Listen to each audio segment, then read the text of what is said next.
ನಡೆದಂತ ಚರ್ಚೆ ಇಷ್ಟೇನೆ. ಸೊ ಒಟ್ಟಿಗೆ ಇರ್ತೇವೆ, ಪಕ್ಷ ಬಿಡೋಲ್ಲ ಅಂತ ಹೇಳಿದ್ದಾರೆ. ಅದಕ್ಕೋಸ್ಕರ ಅಲ್ಲಿಂದ ಇಲ್ಲಿಗೆ ಬಂದಿದೆ ನಮ್ಮೆಲ್ಲ ಸ್ನೇಹಿತರ ಜೊತೆಗೆ.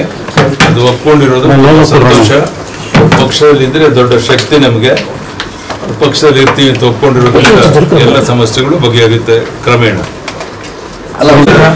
ಏನು ಮಾಧುಸ್ವಾಮಿ ಅವರು ಸ್ವಲ್ಪ ಗೊಂದಲದಲ್ಲಿದ್ರು, ಅನೇಕ ವಿಷಯಗಳು ಟಿವಿಲಿ ಬರ್ತಾ ಇತ್ತು. ಅದಕ್ಕೋಸ್ಕರ ನಮ್ಮ ಹೆಸರೆಲ್ಲ ಸ್ನೇಹಿತರ ಜೊತೆಗೆ ಒಂದು ಮಾತನಾಡಿದ್ದೇವೆ. ಯಾವ ಕಾರಣಕ್ಕೂ ಅವ್ರ ಪಕ್ಷ ಬಿಡೋದಿಲ್ಲ. ಮತ್ತೆ ಈ ಚುನಾವಣೆ ಬಗ್ಗೆ ನಾವೇನೂ ಈಗ ಚರ್ಚೆ ಮಾಡಿಲ್ಲ. ಈಗ ಅಸಮಾಧಾನ ಶಮನ ಮಾಡ್ಲಿಕ್ಕೆ ಏನು ಭರವಸೆ ಏನಾದ್ರು ಕೊಟ್ಟರು ಸರ್? ಏನು ಯಾರು ಮಾಧುಸ್ವಾಮಿ ಅವರಿಗೆ? ಅದನ್ನ 4 ಗೋಡೆ ಮಧ್ಯೆ ಮಾತಾಡದೆ ಎಲ್ಲವನ್ನು ನಿಮ್ಗೆ ಹೇಳೋಕ್ಕಾಗೋದಿಲ್ಲ.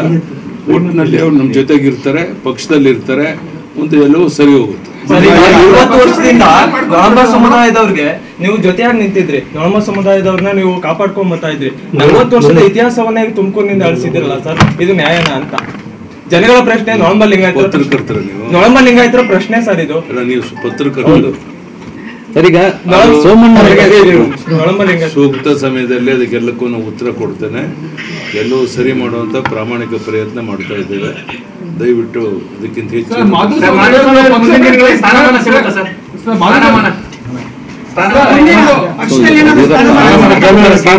ಈಗ ಮಾಧುಸ್ವಾಮಿ ಅವರು ಏನ್ ಹೇಳಿದ್ರು ಮೊನ್ನೆ 2 ದಿನ ಕೂಡ ಅದನ್ನೇ ಹೇಳಿದ್ರು, ನನಗೆ ಈ ಒಂದು ಲೋಕಸಭಾ ಚುನಾವಣೆ ನಿಲ್ಲಕ್ಕೆ ಇಂಟ್ರೆಸ್ಟ್ ಇರಲಿಲ್ಲ, ಆದ್ರೆ ಯಡಿಯೂರಪ್ಪನವರೇ ನನ್ನ ಟೆಂಪ್ಟ್ ಮಾಡಿದ್ರು, 3-4 ಸರಿ ಫೋನ್ ಮಾಡಿ ಕರೆದ್ರು, ಮತ್ತೆ ನೀನೇ ನಿಲ್ಬೇಕು ಅಂತ ಹೇಳಿದ್ರು. ಆದ್ರೆ ಕೊನೆ ಕ್ಷಣದಲ್ಲಿ ನನ್ನ ಕೈ ಬಿಟ್ಟರು ಅಂತ ಹೇಳಿರುವಂತದ್ದು ಎಲ್ಲ ಬೇರೆ ಕಡೆ. ಎಲ್ಲ ಸಂಗತಿಗಳ ಬಗ್ಗೆ ನಾವು ಚರ್ಚೆ ಮಾಡಿದ್ದೇವೆ. ಈಗ ನಮ್ಮ ಮತ್ತೊಮ್ಮೆ ಯಾವುದೇ ಚರ್ಚೆ ಮಾಡೋಕೆ ಇಷ್ಟಪಡಲ್ಲ. ಒಟ್ಟಿನಲ್ಲಿ ಎಲ್ಲ ಸಮಸ್ಯೆಗಳು ಬಗೆಹರಿದಿದೆ. ಅವ್ರ ಪಕ್ಷವನ್ನು ಬಿಡೋ ಪ್ರಶ್ನೆ ಇಲ್ಲ. ಮುಂದೆ ಏನು ಅನ್ನೋದನ್ನ ಕುಂತು ನಾವು ಅವ್ರ ಜೊತೆ ಚರ್ಚೆ ಮಾಡ್ತೀವಿ.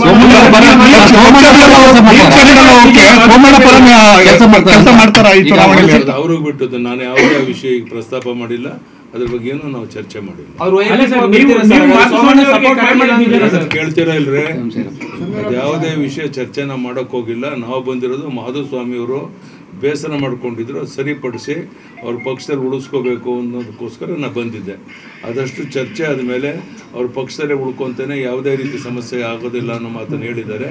ನನಗೆ ಅದರಿಂದ ಸಮಾಧಾನ ಆಗಿದೆ, ತೃಪ್ತಿ ಆಗಿದೆ. ನಮಸ್ಕಾರ ಸರ್. ಈಗ 2 ವಿಚಾರದಲ್ಲಿ ಅವರಿಗೆ ಅಸಮಾಧಾನ ಆಗಿತ್ತು. ಒಂದು, ಟಿಕೆಟ್ ಸಿಕ್ಕಿಲ್ಲ ಅನ್ನುವಂಥದ್ದು. 2ನೇದಾಗಿ ಹೊರಗಿನವರಿಗೆ ಟಿಕೆಟ್ ಕೊಟ್ಟಿದ್ದಾರೆ ಅನ್ನುವಂಥದ್ದು. ಸೊ ನನಗೆ ಟಿಕೆಟ್ ಸಿಕ್ಕಿಲ್ಲ ಅನ್ನೋದು ಒಂದಾದ್ರೆ, ಹೊರಗಿನವರಿಗೆ ಟಿಕೆಟ್ ಕೊಟ್ಟಿರೋದು ನನಗೆ ಸಮಾಧಾನ ಕೊಟ್ಟಿರೋದು. ಬಟ್ ಅವ್ರು ಸಪೋರ್ಟ್ ಮಾಡಲ್ಲ ಅಂತ ಹೇಳಪ್ಪ. ಇಲ್ಲಪ್ಪ, ರಾಷ್ಟ್ರೀಯ ನಾಯಕರು ಏನು ತೀರ್ಮಾನ ತಗೊಂಡಿದ್ದಾರೆ ಅದು ಅವ್ರಿಗೆ ಬಿಟ್ಟಂತದ್ದು. ಉಳಿದ ತೀರ್ಮಾನ ಮಾಧುಸ್ವಾಮಿ ಬಿಟ್ಟಂತದ್ದು. ನಾನು ಯಾವುದೇ ಒತ್ತಾಯ ಮಾಡಕ್ಕೆ ಇಲ್ಲಿ ಬಂದಿಲ್ಲ. ಬಂದಿರೋದು ಒಂದೇ ಒಂದು, ಬಹಳ ವರ್ಷಗಳಿಂದ ನಮ್ಮ ಜೊತೆಗಿತ್ತು ಪಕ್ಷವನ್ನು ಕಟ್ಟಿದಂಥ ಮಾಧುಸ್ವಾಮಿ ಅವರು ನಮ್ಮ ಜೊತೆ ಉಳ್ಕೊಳ್ಬೇಕು, ಪಕ್ಷವನ್ನು ಬಲಪಡಿಸೋಕ್ಕೆ ಅವರು ಸಹಕಾರವನ್ನು ಕೊಡಬೇಕು ಅಂತ ಕೇಳಕ್ಕೆ ಬಂದಿದೆ. ಅದಕ್ಕೆ ಒಪ್ಕೊಂಡಿದ್ದಾರೆ. ನಂಗೆ ಸಮಾಧಾನ ಆಗಿದೆ, ತೃಪ್ತಿ ಆಗಿದೆ. ನೀವು ಮಾಧುಸ್ವಾಮಿ ಅವರಿಗೆ ಕರೆ ಮಾಡಿದ್ರ ನೀವೇ ನಿಲ್ಬೇಕು ಅಂತೇಳಿ? ಯಾವುದೇ ಆ ವಿಷಯ ಈಗ ಚರ್ಚೆ ಮಾಡಬೇಡಿ. ಧನ್ಯವಾದ. ಕನ್ನಡಿಗರ ನೆಚ್ಚಿನ ನ್ಯೂಸ್ 18 ಕನ್ನಡ ಈಗ ವಾಟ್ಸ್ಆಪ್ನಲ್ಲೂ ಲಭ್ಯ. ಕರ್ನಾಟಕ, ದೇಶ ವಿದೇಶಗಳ 360 ಡಿಗ್ರಿ ಸುದ್ದಿಯ ವಿವರಗಳನ್ನ ನಿಮ್ಮ ಕೈ ಬೆರಳುಗಳಲ್ಲೇ ಪಡಿಲಿಕ್ಕೆ ಈ QR ಕೋಡ್ ಅನ್ನ ಸ್ಕ್ಯಾನ್ ಮಾಡಿ, ನಮ್ಮ ಚಾನಲ್ ಫಾಲೋ ಮಾಡಿ, ನೋಟಿಫಿಕೇಶನ್ ಆನ್ ಮಾಡಿ.